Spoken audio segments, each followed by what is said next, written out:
walls been building in your mind? Ooh, it's been a hot minute, hasn't it?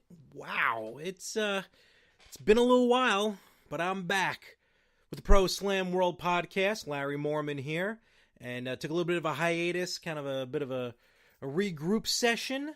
Nothing bad. I didn't go to jail. I didn't need rehab. Nothing like that. Just took a little bit of time away, but I'm back, and I'm feeling refreshed. I'm feeling rejuvenated about the show, about wrestling, about everything.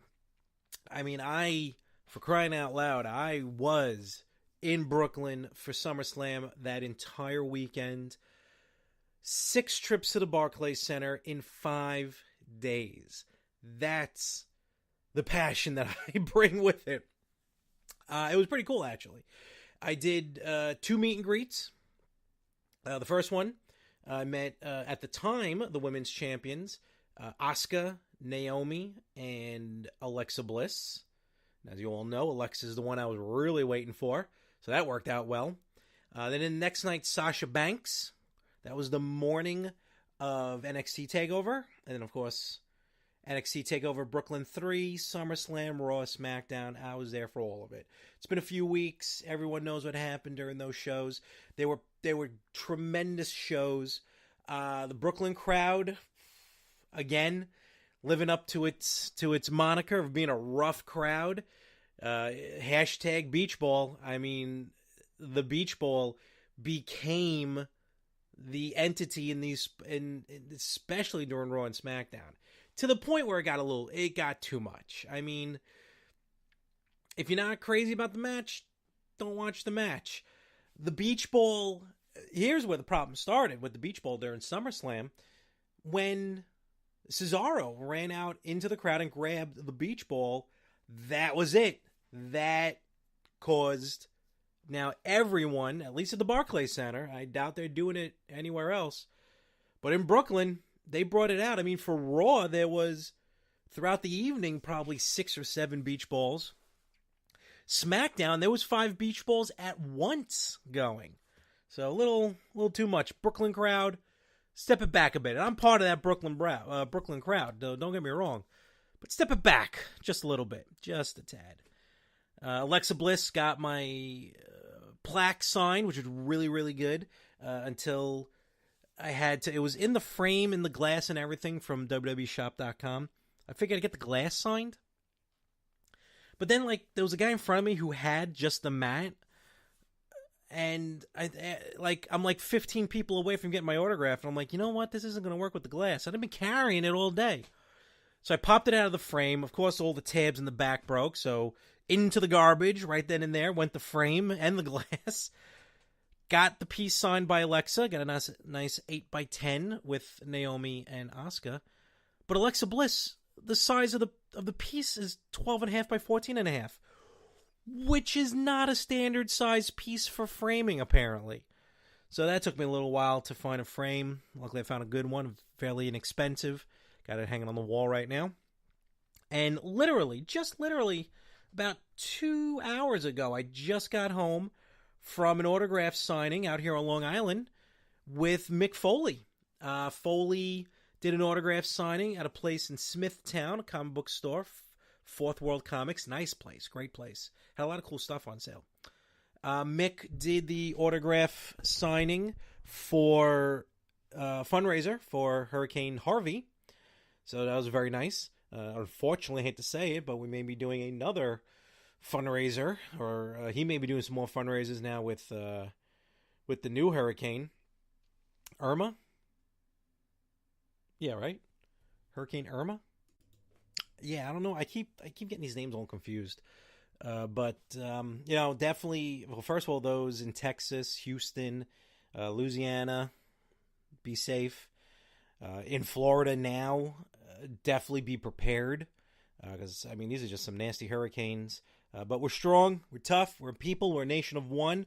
No matter what anyone says, we are in this together. So definitely here at the Pro Slam World Podcast, we're thinking of Texas, we're thinking of Florida, we're thinking of Louisiana.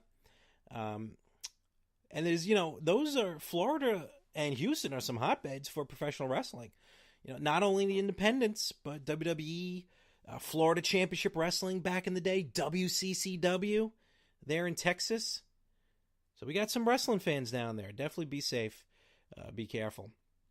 So I did this autograph signing. I didn't do it, but I went to the autograph signing with Mick Foley. Got my pop vinyl, my Mick Foley pop vinyl signed, which was very cool. He was awesome. He was definitely nice guy. I mean, he certainly doesn't dress like he made a lot of money in the WWE. I mean, that's good for him. Don't get me wrong. He's still rocking his fanny pack. He had his slippers on, his sweatpants, but he was doing good. He was glad to see him out and about.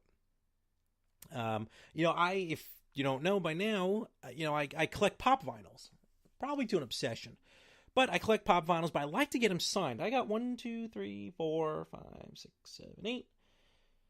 8 pops signed, now 9 with Mick Foley. So actually I just had to order a plastic case for it to protect it. I would have had 10, but there is a website. I will keep the name. I will refrain from naming it. But there is a website that sells pop vinyls, and I've ordered them in the past with really little problem, not really much problems. So I pre-ordered a few vinyls. They had like this deal. You buy X number for X number of dollars. And one of them was Sasha Banks. And I ordered this back in like May. To be honest with you, I was just ordering Sasha Banks just to get Sasha pop vinyl. But then it came about that she was doing the autograph signing before SummerSlam. So like, sweet. I'll have her pop vinyl because it was due out the end of July. I'll have it in time. Get it signed for SummerSlam. Well, it was due like the end of July. It's now the beginning of September, and they still don't have stock on it. I mean, I've since canceled the order. But it was really annoying because they kept saying, oh, we're going to get it in stock. We're going to get it in stock. Excuse me. So I never really bothered to go out and get it anywhere else because I wasn't going to deal with returning it. Plus, it was a deal. So special pricing on them, and a couple had already shipped. But long story short, I didn't get a pop vinyl of Sasha signed. I got her Muscle and Fitness, hers signed. But I'm so annoyed I didn't get her pop vinyl. I've since purchased her pop, so hopefully I'll get to meet her again, maybe at WrestleMania. I'll get her to sign it then.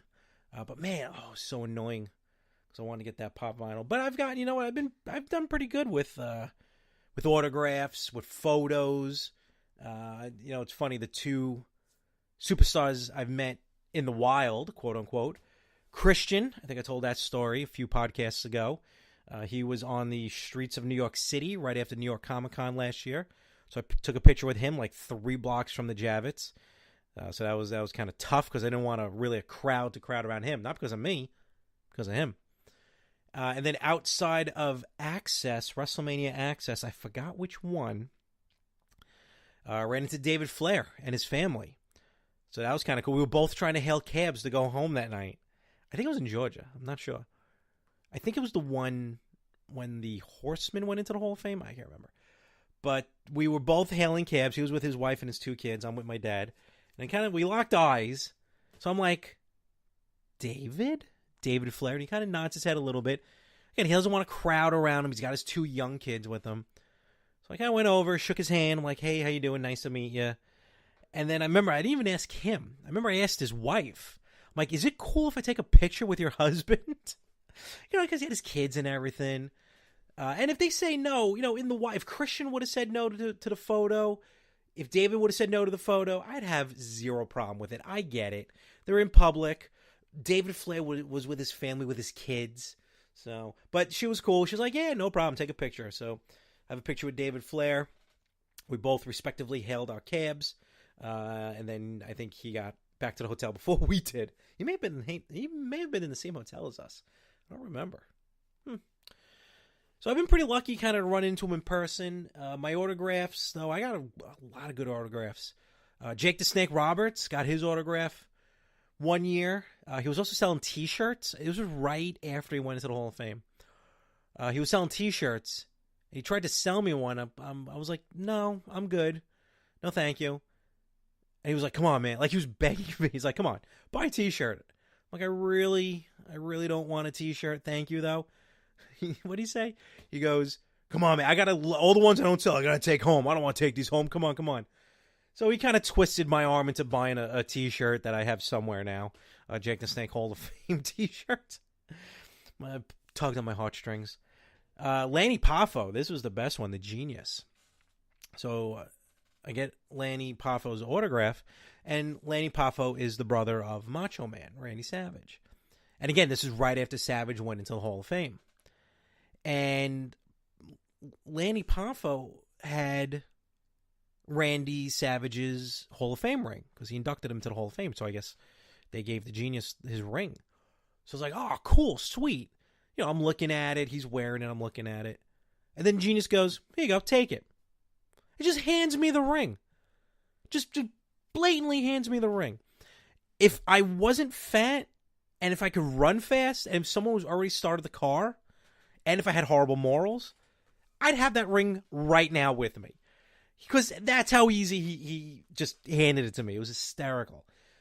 So I'm looking at it and then I'm like, the way he's talking, I'm like, is he giving me this ring? Like, can I keep it? Can I buy it off of him? But I didn't bother.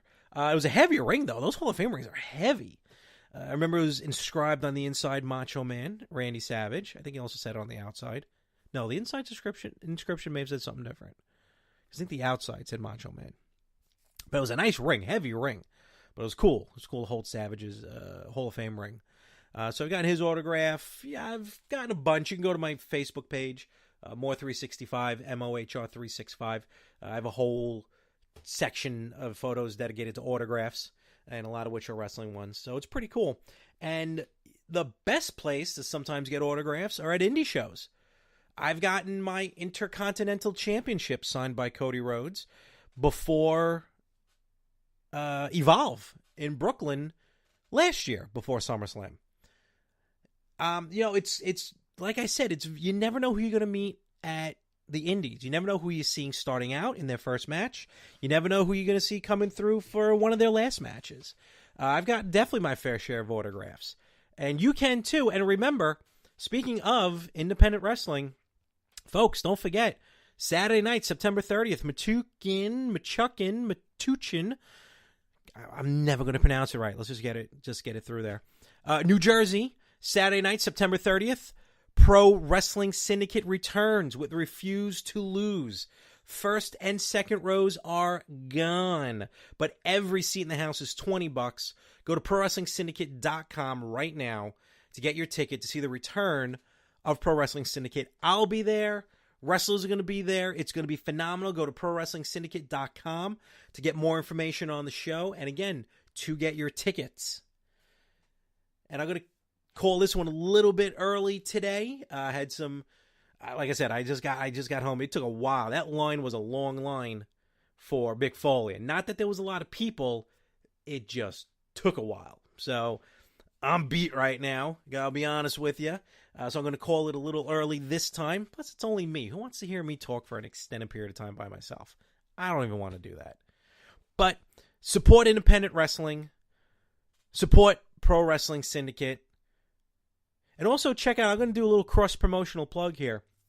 Besides my other podcasts of the Retro Gamers and the Better Half podcast, I had done a guest spot on a great 90s nostalgia podcast called the PS Midnight Cast. You can find it on Facebook, and you can find it at Spreaker.com. The PS Midnight Cast, I was on the episode. It was the Wednesday after SummerSlam. Myself and the host, Brandon, we talked about our top 10 matches from SummerSlam in the 90s. So 90s SummerSlams from 1990 to 1999. Me and Brandon talk about our favorite matches. Definitely go check that out. Support them. Support all of my other podcasts, please. But more importantly, support indie wrestling. Without indie wrestling, we're not getting NXT. Without NXT, we're not getting Raw and SmackDown. Not only that, but we got Global Force Wrestling now with Impact. And they got some great stuff coming out that we'll talk about over the next few weeks. Like, they're going to try and do, maybe not necessarily their own, like, channel, like the WWE Network, but I saw some stuff. They're talking with Pluto.tv. I think they're going to try and do their own something online, so that's awesome to see. Ring of Honor, definitely go and support ROH. Cody Rhodes recently debuted the Ring of Honor. I don't know if he's legitimately replacing the ROH World Heavyweight Championship belt with a ring. I'm a little confused on that one, so we'll follow that as the time progresses. And otherwise, that's really about it. So I'm going to call it. Thank you for supporting the podcast. Follow me. Check us out on Facebook at the Pro Slam World Podcast. Also look us up on YouTube at the Pro Slam World. In the meantime, folks, remember, independent wrestling's there for us. It's there for you. And I hope to see you Saturday night, September 30th, in New Jersey for Pro Wrestling Syndicate. Refuse to lose. Check you guys next week. It's time to let it